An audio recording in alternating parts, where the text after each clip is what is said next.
نحمده ونصلي على رسوله الكريم أما بعد فأعوذ بالله من الشيطان الرجيم بسم الله الرحمن الرحيم يا أيها الذين آمنوا لا تقولوا راعنا وقولوا انظرنا واسمعوا وللكافرين عذاب أليم صدق الله العظيم. அல்லாஹ் தஆலா கூறுகிறான், ஈமான் கொண்டவர்களே, நீங்கள் ராஹினா என்று சொல்லாதீர்கள், உம்புர்னா என்று சொல்லுங்கள். இன்னும் நாம் சொல்லுவதை செவிமடுத்து கேளுங்கள். காஃபிர்களுக்கு கடுமையான வேதனை, நோவினை தரக்கூடிய வேதனை இருக்கிறது என்பதாக அல்லாஹ் சொல்லுகிறார்.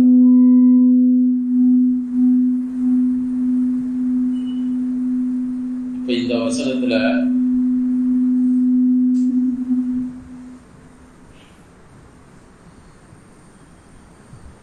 முதலாக அல்லாஹ் தஆலா யா அய்யுஹல்லதீன ஆமனு என்று அழைக்கிறான்.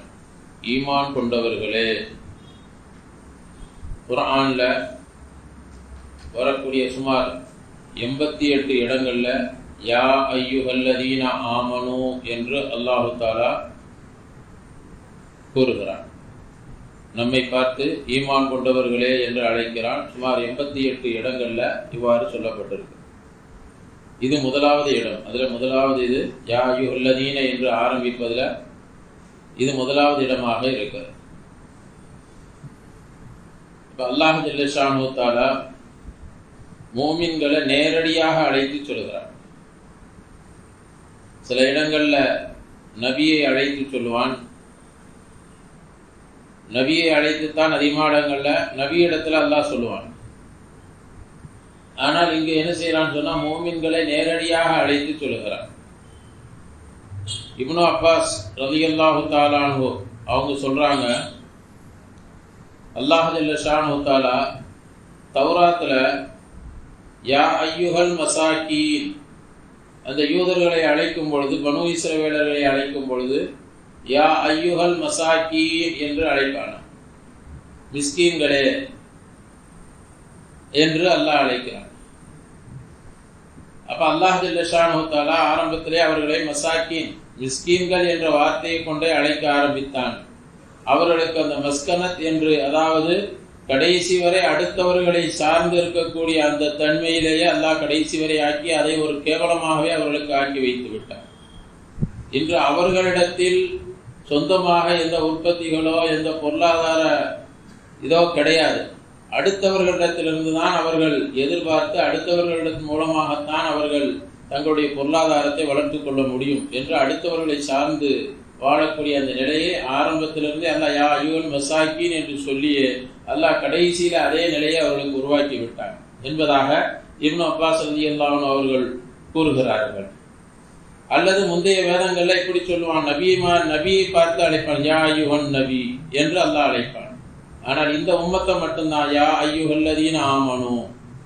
ஆமனு என்ற வார்த்தைக்கு ஈமான் என்ற வார்த்தையில அம்ன் என்ற ஒரு வார்த்தை உள்ளே அடங்கி இருக்கு. அம்ன் என்று சொன்னால் பாதுகாப்பு.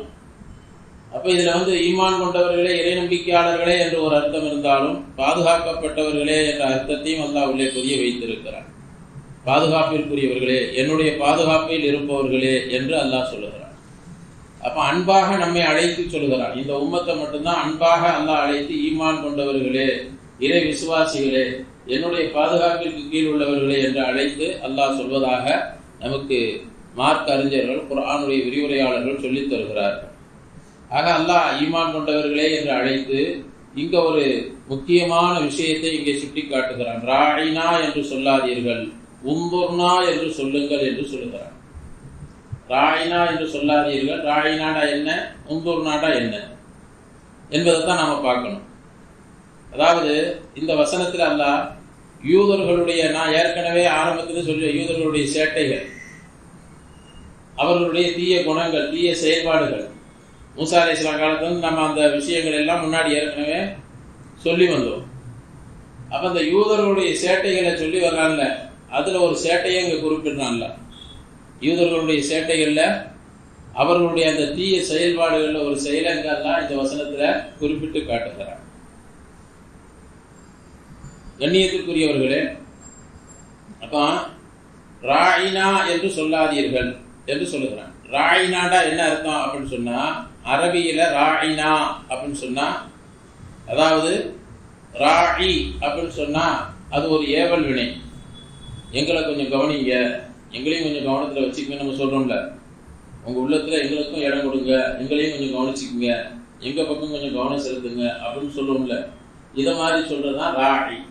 அப்ப ராயினா அப்படின்னாக்கா எங்களையும் கொஞ்சம் கவனித்துக் கொள்ளுங்கள் என்று அர்த்தம். அர்த்தம் அதுதான், ராயினா எங்களையும் கொஞ்சம் கவனித்துக் கொள்ளுங்கள்.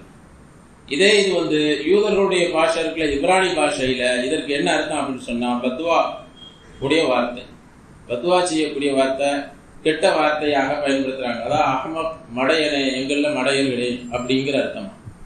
மடையன்கிற அர்த்தம் இதுல இப்ரானி பாஷையில இருக்கு. அதே போல அரபி மொழியில ராயினா என்பதை கொஞ்சம் நீட்டி ராயினா அப்படின்னு சொல்லிட்டார். ராயினாங்கிறத ராயினா அப்படின்னு சொன்னா அதற்கு என்ன அர்த்தம் தெரியுமா?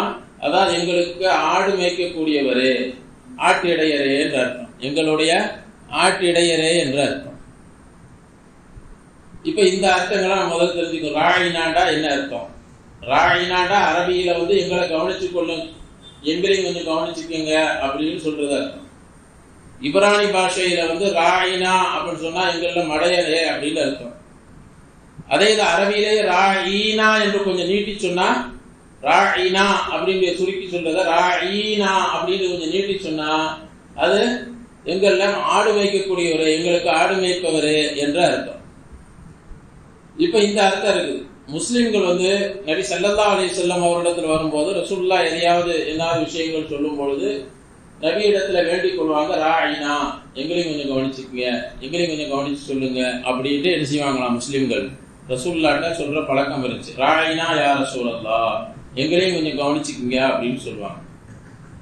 அதே இதை வந்து யூதர்கள் வந்து நபி இடத்துல வந்து என்ன செய்வாங்களாம், அதே வார்த்தையை பயன்படுத்தி அவங்க நாடுறது என்ன தெரியுமா, அவங்க ராயினா என்று சொல்ற மாதிரி முஸ்லீம்கள் சொல்ற மாதிரி இவங்களும் சொல்லிக்கிட்டு அவங்க நாடுறதுன்னு சொன்னா அந்த இப்ரானி பாஷையில் உள்ள ராயினாவை, அல்லது ராயினா ராயினான்னு சொல்லும்போது ராயினான்னு கொஞ்சம் நீட்டி சொல்லிடுறது. சொல்லி எங்களுடைய ஆடு மேய்க்கிறவரே, எங்கள் ஆட்டில வந்து ரசூலுல்லாவை கேவலப்படுத்துற மாதிரி, இழிவுபடுத்துற மாதிரி அவங்க நினைச்சு அப்படி சொல்றது. இழிவுபடுத்தக்கூடிய நோக்கத்துல ரசூலுல்லாவை பார்த்து ராயினா அல்லது ராயினான்னு சொல்லுவாங்க. முஸ்லிம்களும் ராயினா ரசூலுல்லாஹ்ட்ட சொல்லுவாங்க. முஸ்லிம்கள் சொல்றதனுடைய கருத்து என்ன, நோக்கம் என்ன, எங்களையும் கொஞ்சம் கவனிங்க அப்படின்னு அர்த்தம். ஆனா யூதர்கள் வந்து சொல்லும் பொழுது ரசூலுல்லாவை கேவலப்படுத்துற மாதிரி, அவரோட திண்டல் செய்யற மாதிரி, கேலி செய்யற மாதிரி சொல்லிட்டு சிரிப்பாங்களாம். அவங்க ராயினான்னு சொல்லிட்டு சிரிக்கிறது, நாங்க எப்படி அவங்க முகமதை கேவலப்படுத்திட்டு பத்தியா அப்படின்னு அவங்களுக்குள்ள சொல்லிக்கிட்டு சிரிக்கிறதா. இப்ப இப்படி என்ன செய்வாங்க, இது யூதர்கள் வந்து அவங்களுடைய சேட்டைகள்ல இது ஒன்று. அதாவது இதுக்கு முன்னாடி வர என்ன செஞ்சாங்க, ரசூலுல்லாஹி ஸல்லல்லாஹு அலைஹி வஸல்லம் அவர்கள் அனுப்பப்படுவதற்கு முன்னால் உள்ள சேட்டைகளை எல்லாம் சொல்லி வந்தாங்க.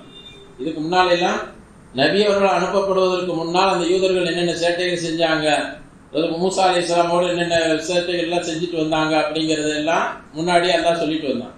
இப்ப ரசூலுல்லாஹ் அனுப்பப்பட்ட பிறகு ரசூலுல்லாவோடு என்னென்ன சேட்டைகள் செய்யறாங்கிறத இதை சொல்றாங்க. ரசூலுல்லாஹ்ட்ட வந்து என்ன செய்யறது, இப்படி வார்த்தையில வந்து வித்தியாசமா சொல்லி ரசூலுல்லாவை கிண்டல் பண்றது, ரசூலுல்லாவை கிண்டல் பண்றது, கேலி செய்யறது. இது வந்து அரபியில சொல்ற மாதிரியே சொல்லி மற்றவங்க முஸ்லீம்கள் செய்யற மாதிரி இவங்களும் சொல்லி செய்யுது. இது மாதிரி வார்த்தைகள்ல என்ன செய்வாங்கன்னு சொன்னா ரசூலுல்லாவை வந்து கேவலப்படுத்துற மாதிரி உள்ள வார்த்தைகளை பயன்படுத்துவாங்க. அது மாதிரி பல சம்பவங்கள் இருக்கு. ஆயிஷா ரலியல்லாஹு தஆலா அன்ஹா அறிவிக்கிறாங்க, அதாவது ரசூலுல்லாஹி ஸல்லல்லாஹு அலைஹி வஸல்லம் அவர்களிடத்துல யூதர்கள் ஒரு கூட்டத்தினர் வந்தாங்க. ரசூலுல்லாஹ்வுடைய வீட்டுக்கு வர்றாங்க. வந்து இப்ப இவங்க ஆண்கள் வர்றாங்கன்னா ஆயிஷா ரலியல்லாஹு ஒரு ரூம் தான், அங்க வந்து தனி ரூம்லாம், பெட்ரூமோ சமையல் ரூம் எல்லாம் கிடையாது. ஒரே ஒரு ரூம், அதுக்குள்ளதான் ஆயிஷா நாயகி ரசூலுல்லாஹ் இருக்கிறாங்க. உள்ள ஒரு திரை தொங்கும். ரசூலுல்லாஹ் யாரும் ஆண்கள் வந்து விட்டால் திரைக்கு பின்னால போய் ஒதுங்கி கொள்வாங்க ஆயிஷா ரலியல்லாஹு அன்ஹா. இப்போ இவங்க வர்றாங்கிறதுனால இந்த யூதர்கள் வர்றாங்க. ரசூல் ஆயிஷா நாயகி போய் திரைக்கு பின்னால் ஒதுங்கிக்கிட்டாங்க. வாசல்ல நின்று கதவை தட்டி என்ன செஞ்சாங்க? வாசல்ல நின்றுக்கிட்டு அஸ்ஸலாமு அலைக்கும் அப்படின்னு சொன்னாங்க. அஸ்ஸலாமு அலைக்கும் சொல்ற மாதிரியே வேகமாக சொல்ற மாதிரி அஸ்ஸலாமு அலைக்கும் அப்படின்னு சொன்னாங்க. அஸ்ஸலாமு அலைக்கும்னா என்னதான்? அஸ்ஸலாமு அலைக்கும்னா உங்கள் மீது சாந்தி உண்டாகட்டும், அல்லாஹ்வுடைய அருள் இறங்கட்டும் அப்படிங்கிற அர்த்தம் வரும். சாமு அப்படின்னு சொன்னா மௌத்து ஏற்படட்டும் உங்களுக்கு. சாமுன்னு சொன்னா மௌத்து வரட்டும். இப்ப இந்த ரசூல் அந்த வார்த்தையில மாத்தி சொல்றது. அதாவது இவங்க வந்து நம்ம சலாம் சொல்றோம்னு நினைச்சுக்கிடுவாங்களாம். அவங்க சொல்றத புரியாம சலாம் சொல்றோம்னு நினைச்சுக்கிடுவாங்கன்னு சொல்லி அவங்க கிண்டல் பண்ணிட்டு சிரிக்கிறது. இப்படி செய்வாங்க.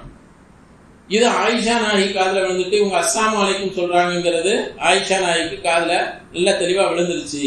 அப்ப ஆயிஷா நாயகி திரைக்கு பின்னால இருந்து என்ன பதில் சொன்னாங்கன்னு சொன்னா வலைக்கும் அஸ்ஸலாம்.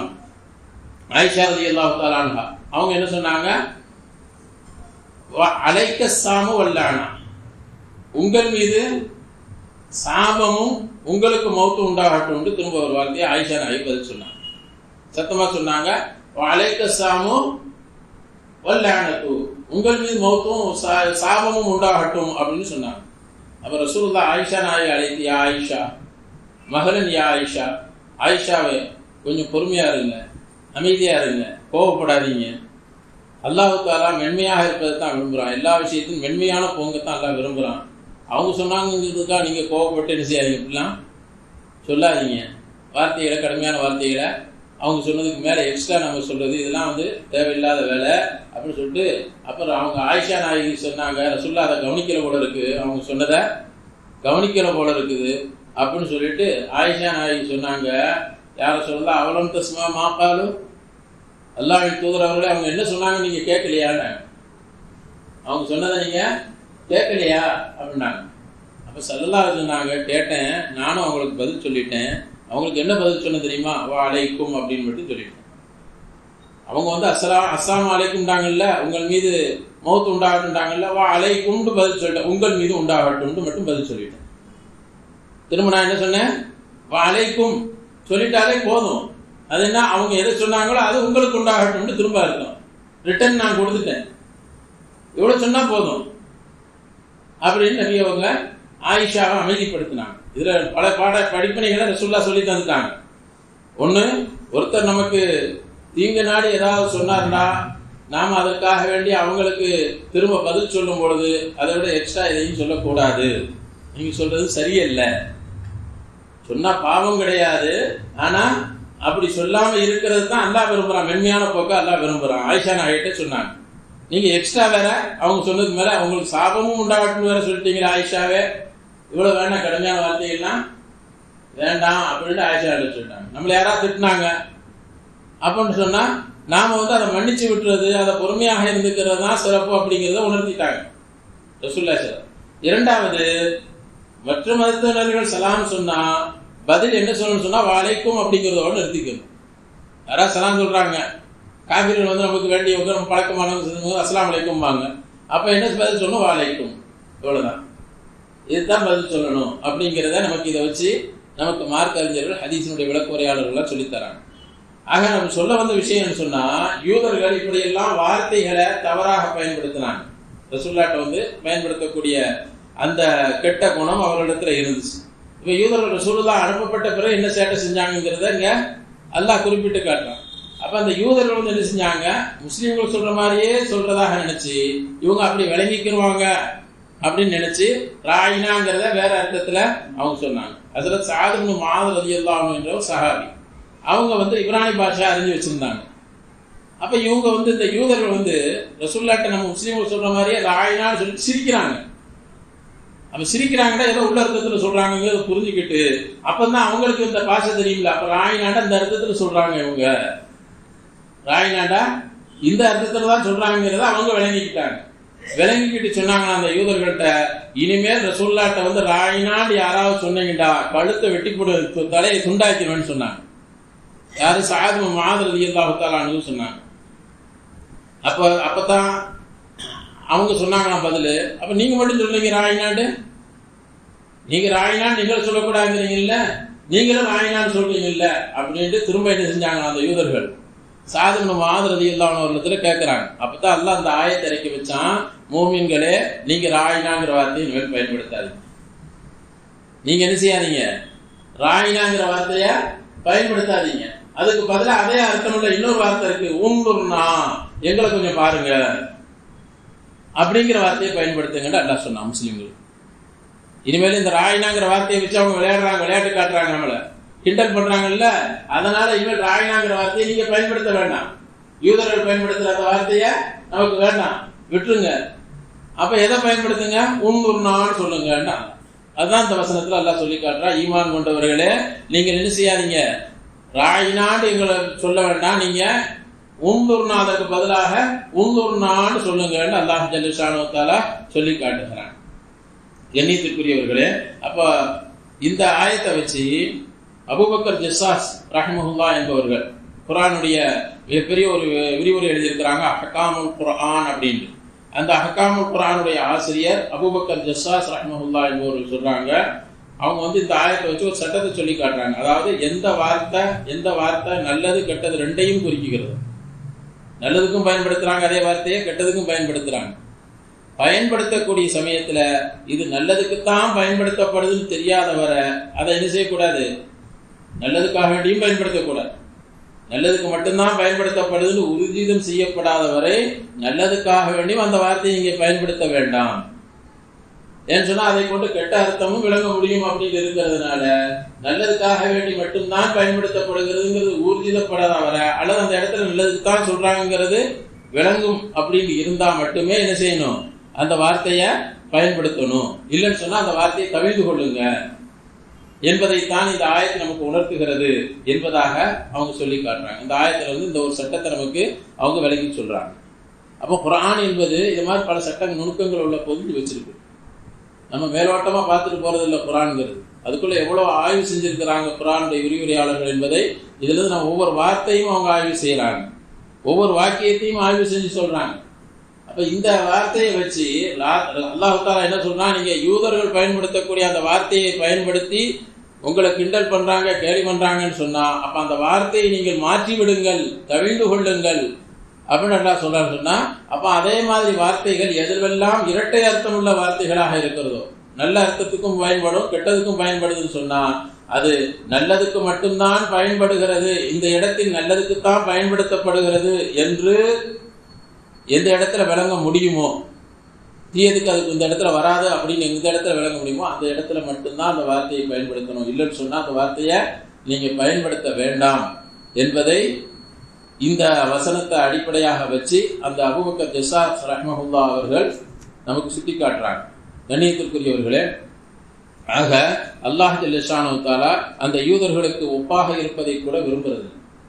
யூதர்களுக்கு ஒப்பாக வார்த்தையில் கூட அவர்களுக்கு ஒப்பாக இருக்கிறது அல்லாஹ் ஜல்ல ஷானஹு வ தஆலா விரும்புறதில்லை என்பதையும் இதன் மூலமாக நமக்கு சுட்டி காட்டப்பட்டிருக்கிறது என்பதாக குர்ஆனுடைய விரிவுரையாளர்கள் சொல்லித்தராங்க. கண்ணியத்திற்குரியவர்களே, அடுத்ததாக அல்லாஹ் சொல்றான் இதற்கு அடுத்த வசனத்துல, மா யவத்துல்லதீன கஃபரு மின் அஹ்லில் கிதாபி வலல் முஷ்ரிகீன அன் யுனஸ்ஸல அலைக்கும் மின் கைரின் மின் ரப்பிக்கும். மா யவத்துல்லதீன கஃபரு, காஃபிர் இறை மறுப்பாளர்கள், இறை நிராகரிப்பாளர்கள், அவர்கள் விரும்ப மாட்டார்கள். மாயவத்துல்லதீன கஃபரு, இறை மறுப்பாளர்கள், இறை நிராகரிப்பாளர்கள் விரும்ப மாட்டார்கள்.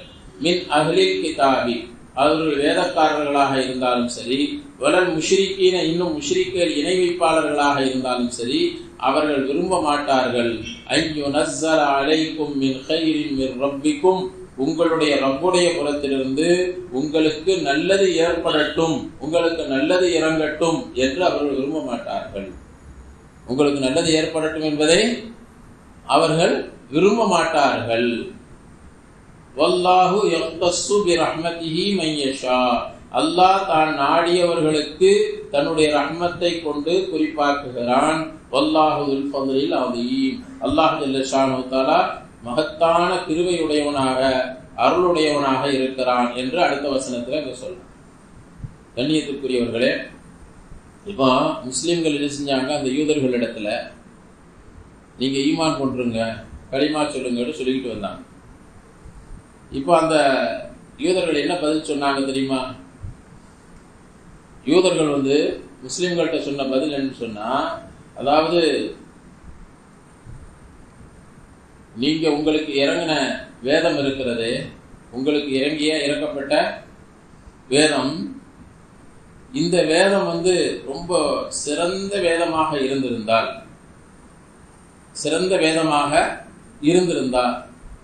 நாங்கள் உங்களை முழுமையாக பின்பற்றி இருப்போம்.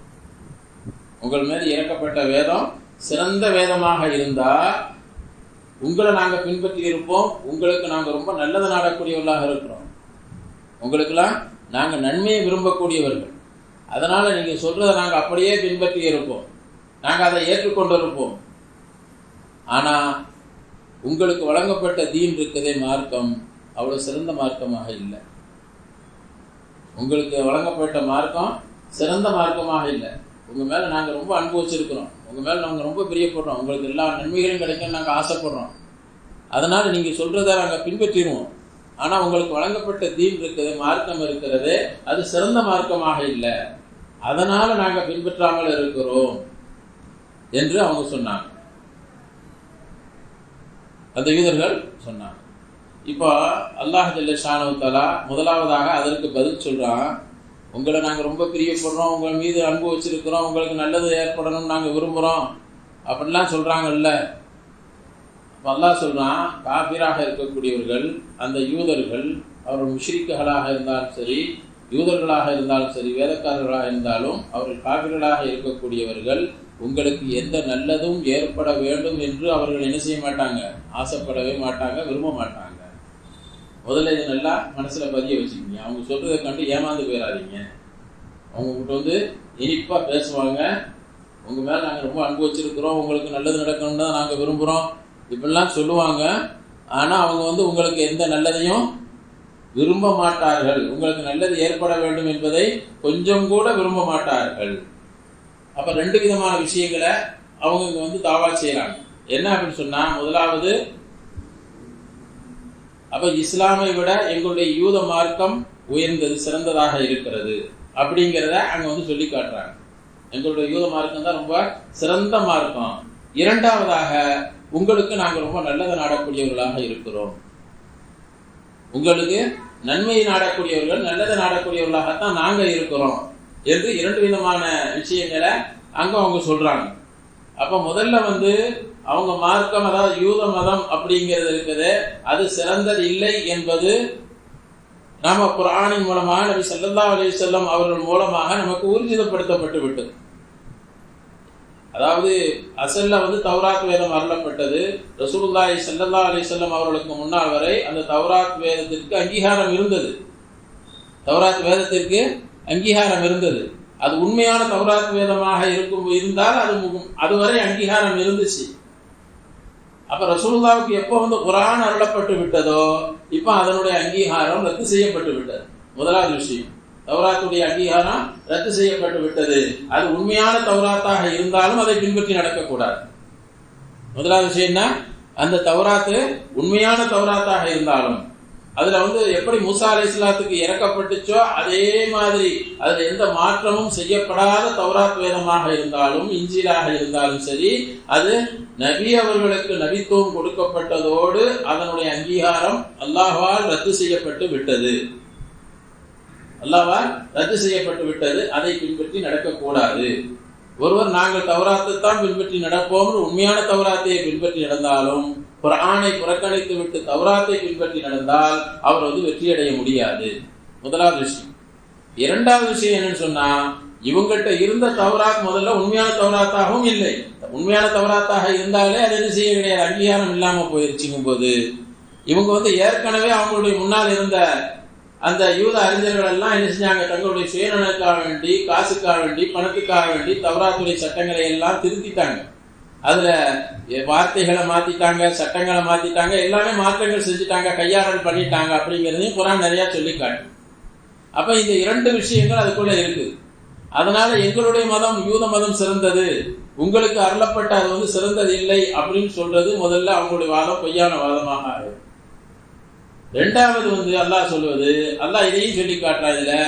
இதை சொல்வதனுடைய நோக்கம் என்ன அப்படின்னு சொன்னா, அவர்கள் உங்களுக்கு நல்லதை நாடுறோம்னு சொல்றாங்கல்ல, அதை கண்டு ஏமாந்துடாதீங்க, இரண்டாவது வாதம் பொய்யானது என்பதை அல்லாஹ்வே அதை சொல்லிட்டான். அது உங்களுக்கு நல்லதை நாடவே மாட்டாங்க, விரும்ப மாட்டாங்க. அந்த யூதர்கள் உங்களுக்கு நல்லதை விரும்பவே மாட்டார்கள். அதனால அந்த யூதர்களுடைய சொல்லை நம்பாதீர்கள், அந்த வேதக்காரர்களுடைய சொல்லை நீங்கள் நம்ப வேண்டாம் என்று அல்லாஹ் ரெண்டு வாதத்தையும் முறியடிக்கும் விதத்துல இந்த ஆயத்துல சொல்லி காட்டினான். இப்னு கசீர் ரஹ்மஹுல்லாஹ் என்பவர்கள் இந்த ஆயத்திற்கு விளக்கம் சொல்லும் பொழுது என்ன சொல்றாங்க அப்படின்னு சொன்னா, அல்லாஹ் ஜல்ல ஷானஹு தஆலா யூதர்களை அதே மாதிரி முஷ்ரிக்குகள், குறிப்பாக நபியுடைய காலத்துல இருந்த யூதர்களும் முஷ்ரிக்குகளும் அவர்கள் முழுக்க முழுக்க இஸ்லாமியர்களுக்கு விரோதியானவர்கள், கடும் விரோதம் உள்ளவர்கள் தான். அவருடைய உள்ளத்துல விரோதம் தான் இருந்தது. அவருடைய உள்ளத்துல என்னதில்லை, முஸ்லீம்கள் மீது அன்போ பாசமோ அல்லது பிரியமோ இதெல்லாம் அறவே கிடையாது, கடுமையான விரோதத்தோடு தான் இருக்கிறார்கள் அப்படிங்கிறத அல்லாஹ் சுட்டி காட்டுறான். ஈமான் உள்ளவர்கள் மூமின்கள், அதே மாதிரி மூமின்களுக்கும் காபிர்கள், இறை நிராகரிப்பாளர், அதாவது குறிப்பாக அந்த யூதர்கள் முஷ்ரிக்குகள், அவர்களுக்கு மத்தியில அன்பு பாசம் என்பதெல்லாம் அறவே கிடையாது, அது துண்டிக்கப்பட்டு விட்டது என்பதை அல்லாஹ் ஜல்ல ஷானஹு தஆலா இந்த வசனத்தின் வாயிலாக சுட்டி காட்டுகிறான். அப்ப அல்லாஹ் அதற்கு அடுத்து சொல்லுவது என்னன்னு சொன்னா, இங்க முஸ்லிம்களுக்கு மட்டும்தான் அல்லாஹ் ஜல்ல ஷானஹு தஆலா அருள் புரிந்திருக்கிறான், அவர்களுக்கு அல்லாஹு தஆலா மிகப்பெரிய ஒரு உபகாரம் செய்திருக்கிறான். அல்லாஹ் இவர்களுக்கு உண்மையான மார்க்கத்தை, தீனை வழங்கி இருக்கிறான். அல்லாஹ் அடுத்த வசனத்தில் சொல்றான், வல்லாஹு யஃப்தஸ்ஸு பிரஹ்மதிஹி மன் யஷா, தான் நாடியவர்களுக்கு அவனுடைய அருளை கொண்டு குறிப்பாக்குகிறான். இங்க அருள் என்பதற்கு என்ன கருத்து சொல்றாங்க அப்படின்னு சொன்னா, அதாவது இந்த தீனுல் இஸ்லாம், இந்த இஸ்லாமை கொண்டு யாரை அல்லாஹ் குறிப்பாக்குறான் சொன்னா, தான் நாடியவர்களுக்கு, தான் யாரை அல்லாஹ் விரும்புகிறானோ நாடுகிறானோ அவர்களுக்கு அல்லாஹு தஆலா இதை அவர்களுக்கு தான் இதை குறிப்பாக கொடுக்கிறான் அப்படின்ட்டு அல்லாஹ் இங்க குறிப்பிட்டு காட்டுகிறான். அப்ப அவங்க சொல்றாங்க, யூதர்கள் என்ன சொல்றாங்க, அவங்களுக்கு அவருக்கு மட்டும் நபித்துவம் கிடைச்சிருக்குது, நமக்கு ஏன் கிடைக்கல? நபித்துவம் அவருக்கு கிடைச்சிருக்குது, நாம தானே தகுதி உள்ளவங்க, ஏன்னா நம்முடைய முன்னோர்கள்ல தானே இதுவரை நபித்துவம் வந்திருக்குது. யூதர்கள்ல பனு இஸ்ரவேலர்கள்ல தானே நபித்துவம் வந்துகிட்டே இருந்துச்சு. இப்ப திடீர்னு அவங்களுக்கு கிடைச்சிருச்சு, நமக்கு ஏன் கிடைக்கல? முதலாவது அவங்களுக்கு ஏற்பட்ட பொறாமை. அப்ப அடுத்ததாக அவங்க என்ன நினைச்சாங்க அப்படின்னு சொன்னா, அவருக்கு வேதம் கொடுக்கப்பட்டிருக்கிறது, நமக்கு ஏன் வேதத்தை கொடுக்கல? அவருக்கு கொடுக்கப்பட்ட வேதம், இவர் இஸ்மாயில் அலைஹிஸ்ஸலாம் சந்ததியில் வந்தவர், நாம இஸ்ஹாக் அலைஹிஸ்ஸலாமுடைய சந்ததியில வந்தவங்க, நமக்கு ஏன் வேதம் கொடுக்கப்படல? இஸ்ஹாக் அலைஹிஸ்ஸலாமுடைய சந்ததி தான் பனு இஸ்ரவேலர்கள். அப்ப இஸ்மாயில் அலைஹிஸ்ஸலாமுடைய சந்ததியில் ரசூலுல்லாஹ் மட்டும்தான் நபி. இஸ்மாயில் அலைஹிஸ்ஸலாத்துக்கு அடுத்து அவருடைய சகோதரர் தான் இஸ்ஹாக் அலைஹிஸ்ஸலாம். இஸ்ஹாக் அலைஹிஸ்ஸலாமுடைய சந்ததிகளில் வந்தவங்க யாக்கூப் அலைஹிஸ்ஸலாம், யூசுப் அலைஹிஸ்ஸலாம், மூசா அலைஹிஸ்ஸலாம், ஈசா, எல்லா நபிமார்களும் வந்தாங்க. சுமார் 10,000க்கும் மேற்பட்ட நபிமார்கள் எதில் வந்தாங்க? இஸ்ஹாக் அலைஹிஸ்ஸலாமுடைய சந்ததியில் வந்தாங்க. அப்ப நம்ம சந்ததிகளில் தான் நபித்துவம் வந்துகிட்டே இருந்துச்சு. இப்ப எப்படி இந்த வேதம் வேதமும் அவங்களுக்கு தான் கொடுக்கப்பட்டுச்சு, இப்ப எப்படி இவருக்கு வேதம் கொடுக்கப்பட்டு நமக்கு ஏன் கொடுக்கல? மூன்றாவது, மலக்கு ஜிப்ரீல் வர்றாருல, அவர்கிட்ட வர்றாரு, எங்கள்கிட்ட ஏன் வர்றதில்லை? இப்ப இந்த எண்ணம் அவங்க உள்ளத்துல இருந்துகிட்டே இருந்துச்சு, அந்த பொறாமை இருந்துச்சு. இப்ப அல்லாஹ் அதைத்தான் சொல்றான், அல்லாஹ் நாடியவர்களுக்கு தான் அதையெல்லாம் கொடுப்பான். இதெல்லாம் அல்லாஹ்வுடைய ரஹ்மத்து. அந்த ரஹ்மத்தை அல்லாஹ் தான் யாரை நாடுகிறானோ, யாருக்கு விரும்புகிறானோ அவர்களுக்கு தான் கொடுப்பான். உங்களுக்கு கிடைக்காது, உங்களுக்கு கிடைக்காதுன்னு அல்லாஹ் அங்க சொல்லி காட்டினான். இப்ப இந்த கேள்வியில அவங்க எழுப்புனாங்கல்ல, அல்லாஹ் அதான் சொன்னா, வல்லாஹ் யஃப்தஸ்ஸு பிரஹ்மதிஹி மன் யஷா, தான் நாடியவர்களுக்கு அல்லாஹ் கொடுப்பானே ஒழிய உங்களுக்கு கொடுக்க மாட்டான். நாடியவர்கள் சொன்னா அங்க மூமின்கள், யார் ரசூலுல்லாஹ் பின்பற்றுறாங்களோ அவங்கள அல்லாஹ் அங்க குறிப்பிட்டு காட்டுறான், அவங்களுக்கு தான் இந்த வேதத்தை அல்லாஹ் கொடுப்பான், அவர்களுக்கு தான் இந்த தீனை கொடுப்பான் என்று அல்லாஹ் சொல்லி காட்டிட்டான். வல்லாஹு துல் ஃபத்லில் அலீம், அல்லாஹ் மிக பெரும் கிருபையுடையவனாக இருக்கிறான், அவருடைய கிருபைக்கு சொந்தக்காரர்கள் மோமின்களாகத்தான் இருக்கிறார்கள் என்பதை அல்லாஹ் ஜல்ல ஷானஹு தஆலா இந்த வசனத்தின் வாயிலாக சுட்டி காட்டுகிறான். ஆக யூதர்களுடைய அந்த சேட்டை, ரசூலுல்லாஹ்வோடு என்னென்ன சேட்டைகள் செஞ்சாங்க அப்படிங்கிறதுல ஒரு விஷயத்தை அல்லாஹ் இங்கே சுட்டி காட்டி, அடுத்ததாக அவர்கள் யூதர்களுடைய பாசாங்கு வார்த்தைகள் இருக்கிறது, அவங்க சொல்லக்கூடிய வார்த்தைகள்ல கவனமாக இருக்க வேண்டும். அவங்க சொல்லக்கூடிய பயன்படுத்தக்கூடிய வார்த்தைகள் நமக்கு நல்லதை போன்று பயன்படுத்தக்கூடிய வார்த்தைகள் கூட அது கெட்டது இருக்கும், அதற்குள் மறைந்திருக்கும் என்பதையும் அல்லாஹ் இங்கே சுட்டி காட்டிட்டான். அடுத்ததாக அவங்க சொல்லக்கூடிய பாசாங்க வார்த்தைகள் எதுவும் நீங்க மயங்கி போயிடக்கூடாது, அவங்க எக்காலம் உங்களுக்கு நல்லதை நாட மாட்டாங்க என்பதையும் அல்லாஹ் ஜல்ல ஷானு தஆலா இந்த வசனங்களின் வாயிலாக நமக்கு சுட்டி காட்டுகிறான். அல்லாஹ் தஆலா அந்த யூதர்களுடைய எல்லா விதமான சூழ்ச்சிகளை விட்டு நம்மை பாதுகாப்பானாக. அதை உணரக்கூடிய தௌஃபீக்கை அல்லாஹ் நம் அனைவர்களுக்கும் தந்தருள்வானாக. வாஹிரு தஅவானா